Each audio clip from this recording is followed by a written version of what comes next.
Welcome back. We're going to continue. We talked about nationalism and statehood. I want to take a moment and talk about the Crimean War. It's interesting because it demonstrates the sort of collapse of what we talked about earlier with the concert of Europe, the balance of power. This shows European diplomacy just how precarious it is, and it's almost as if there's an immense chess game taking place with multiple players, and the complexity becomes Byzantine at times. So context here, again, the long 19th century, the European diplomatic system, probably another context. Significance, well, we can see the balance of power politics in action here. We can see the concert of Europe sort of becoming frayed and coming apart. I want to start by talking about Louis Napoleon, Napoleon the Third. He will be the ruler of France in this period. He is the nephew of the great Napoleon from the French Revolution. I want to characterize him, and then we'll get more into the specifics of the Crimean conflict. Napoleon III had yet to fulfill the promises of national glory that was associated with his name. After all, it's very difficult to follow Napoleon. With that name, people have expectations. Napoleon III sought to gain this glory to sort of restore France to a preeminent position in Europe.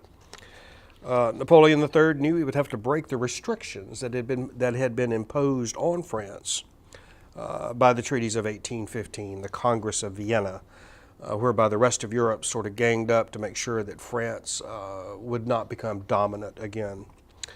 Napoleon III recognized the chief supporter of those treaties was Russia, and Russia was using them to establish its own ascendancy in Europe.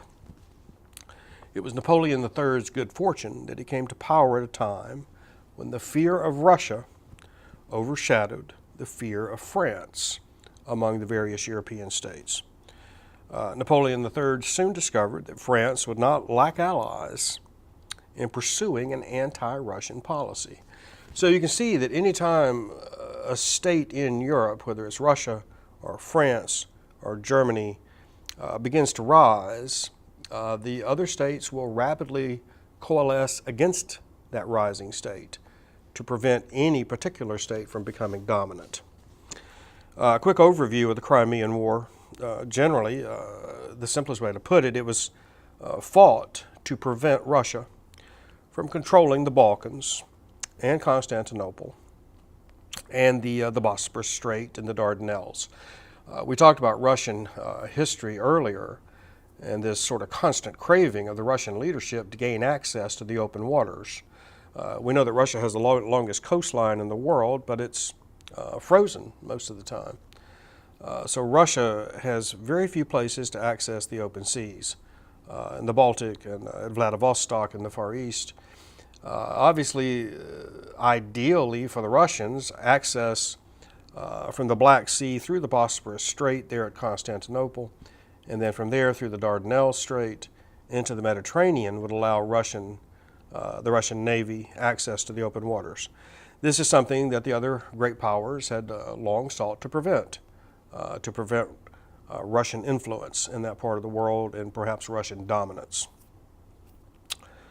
Now, the tragedy of this war is that the end results could have been achieved with diplomacy.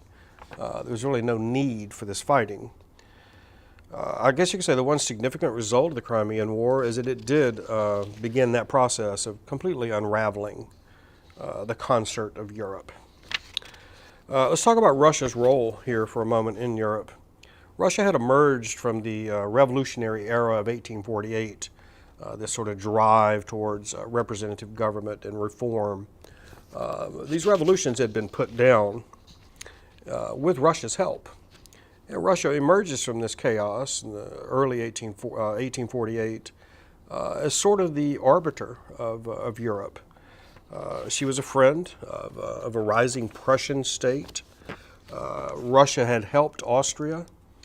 The Hungarians, one of the Habsburg nationalities, had risen in 1848, trying to overthrow that Habsburg system.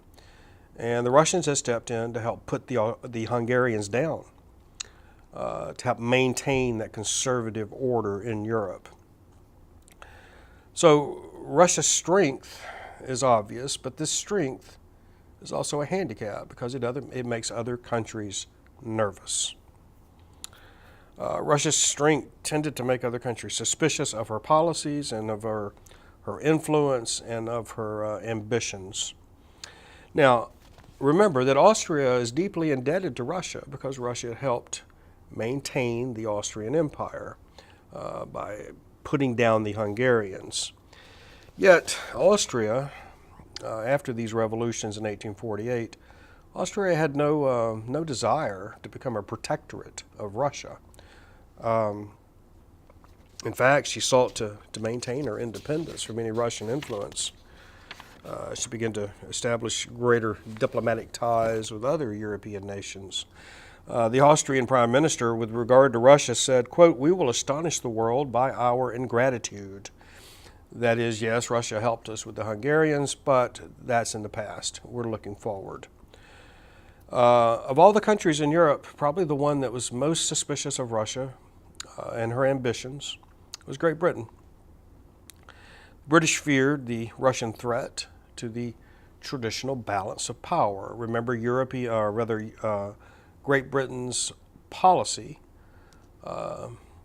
is to enforce this balance of power, to keep any one particular state from becoming dominant. The British feared the establishment of Russian control over the Ottoman Empire. The British feared the danger to their routes to India, their trade in the Middle East, and their sea power in the Mediterranean. In other words, the British want to keep Russia as bottled up as possible and will tend to ally herself with states that can help her do that. Again, the great game in Asia between the British and the Russian empires. So let's look at the war, the Crimean War here. There's a number of complicated negotiations here as Russia threatens Turkey, as Russia moves south into the Balkans and south into the Caucasus, encroaching on the Ottoman territories. Now, through these negotiations, the Tsar is quite reasonable. He insists that Russia's existing treaty rights in the Ottoman Empire be observed. He is quite moderate in these demands. In fact, Napoleon the Third, found it almost impossible to object. There was nothing really there to object to. But the British cabinet was divided on this because of the anti-Russian fear that existed in London. So Russian proposals, however moderate they may have been, were rejected by the British. In September 1853, the British fleet was ordered to Constantinople. This means war. Confident of British support, the Turks go along with this, and they declare war on Russia in October of 1853. Now, at the end of this carnage, this useless war, the Treaty of Paris, signed in 1856, the Russians surrendered on only one piece of territory that they had not been willing to give up through diplomacy before the war ever began. The strategic province of Bessarabia, you can see it here on a map, and it'll pop up again as we talk about diplomacy in World War II. Russia agreed to the internationalization of the Danube. They relinquished their claim to the right to protect Christians in the Ottoman Empire. You may remember that the Russian elite saw themselves as sort of the third Rome. The original Rome had fallen in the 5th century. Constantinople had been taken by the Muslims in the 15th century. And now Moscow would be the third Rome, that is the third center of Christianity. And the Russians believed that they had an obligation to protect Christians elsewhere, especially in the Ottoman Empire. Now, most important of all, the Russians accepted neutralization of the Black Sea, which meant that Russia could not maintain a navy or naval bases in the Black Sea. The most permanent result of the Crimean War was this disruption of the concert of Europe, and this will have dramatic consequences as we move forward. So, 40 years of peace, the first half of the 19th century, is now going to be followed by a series of local wars that sort of revolutionizes the power structure in Europe. Russia is defeated, humiliated, and now is determined to break the restrictions imposed upon it by this Treaty of Paris that ended the Crimean War. Great Britain, also disillusioned by this rather inglorious war and this inconclusive peace, they adopt a similar attitude of that of the Russians by sort of withdrawing from European affairs. Austria, its neutrality is recognized by all the belligerents. As a result, Austria is going to find itself alone and without friends until 1879. Now, Prussia, the small country of Prussia, which will be the heart of the new German Empire that will arise in 1870 and 71, Prussia kind of stays out of this and doesn't demonstrate any strength or any foreign policy ambitions here. The other European states are perhaps fooled by this because Prussia will rapidly emerge as a very dynamic and powerful state. France seemed to be the state that gained the most from this Crimean War. The French armies had won the only impressive victories in the Crimea. France emerges from the Crimean War as the dominant country of Europe again. But France's position is not nearly as strong as she'd like to think. And again, you see the same old pattern. Britain now, with Russia put down, sees France rising. And when France begins to rise, this makes the British very apprehensive. Again, they don't want one dominant country in Europe. So France, in spite of her ostensible victory, emerges as rather isolated in Europe. This is a situation that Napoleon the Third failed to understand. Napoleon the Third pursued an ambitious foreign policy, confident that French strength and prestige could overcome any obstacle. In this, Napoleon III would be cruelly disillusioned. So I'm going to stop there with the Crimean War. Our next lecture we'll focus more closely on Bismarck and the unification of Germany. Thank you.